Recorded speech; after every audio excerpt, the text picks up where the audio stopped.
From DPN, this is Art Radio Transmission. We're going to be talking now a little bit about beauty and also anti-aging. Firstly, thank you very much for joining us. If you could just introduce yourself and tell our listeners a little bit about yourself, that would be really good to start us off.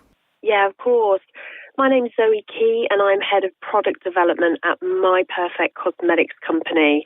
So we're a global company who seek to fill the gap in the market between the high-end department store anti-aging creams and the dermatherapist's office. So could you tell us more about Britain's beauty standards?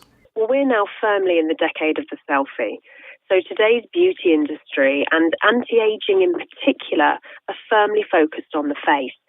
Now, we're no longer just influenced by supermodels and the glossy celebrities. It's actually social media more and more that's encouraging us to compare ourselves with our friends. So we can now access the old school friend who's lost weight, the ex-work colleague who's taken up yoga, and more of us are turning to the smartphone and social media filters to make us feel more confident about the images of ourselves that we're happy to share online. And you've probably seen selfies of your friends donned in a flower crown or cute animal ears, looking like a supermodel version of themselves. So it's no wonder that now we're seeing 67% of Brits are considering having cosmetic procedures to improve their look. Now, it does seem that people don't always feel beautiful in their own skin. Do you think that's more of a problem? Well, probably it's always been there. So in all honesty, women have long felt the pressure to conform to unrealistic beauty standards. They've felt the pressure even more so as we age. So it's always been there and probably always will be to some degree. But I think what is really changing is our expectation of what an anti-aging treatment should be able to deliver for us. So in today's society, we want instant. So if I order something online, I expect to have it delivered in a day at the very longest. And I take that psychological instant wish into my life when I look at beauty products. So if I'm going to use a product, I want to see an instant result. I want it to be visible and dramatic. And I think that's why people now aren't content to wait 8 weeks for an anti-aging wrinkle cream to give them a barely perceptible difference. They want something that they can see straight away and they can feel it working, which is why more and more people are now turning to the invasive procedures.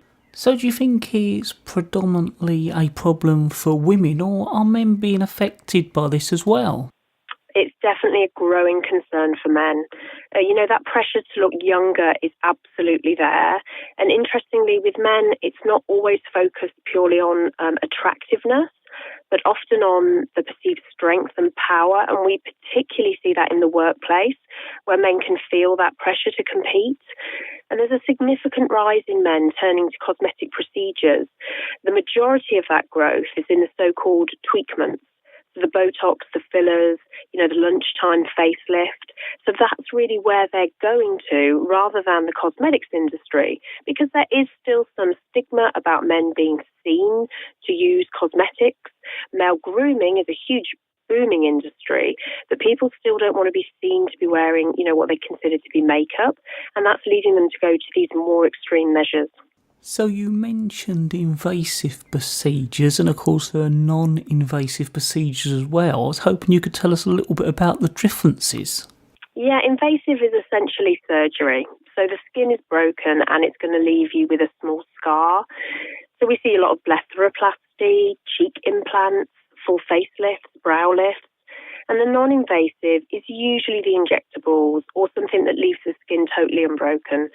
Botox, dermal fillers, microdermabrasion and chemical peels. And interestingly, this year in the UK, cosmetic surgery is on the decrease. We've seen an 8% decrease in surgery. But meanwhile, the non-invasive procedures are booming. And this industry is currently worth 3.6 billion in the UK and rising.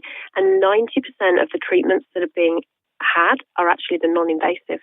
So you hear people talking about non-invasive procedures and that sounds safer, but is it? Not always. So bad placement of injectables has been known to cause severe problems, paralysis, tissue death, even blindness. So you should always carefully research any procedure that you're thinking of having, and certainly also the clinician. So we do see with a lot of the non-invasive procedures that people with as little as 2 weeks training are actually able to administer those treatments. And don't forget that these things can become really addictive. The average non-invasive procedure will last you around 3 months to 6 months.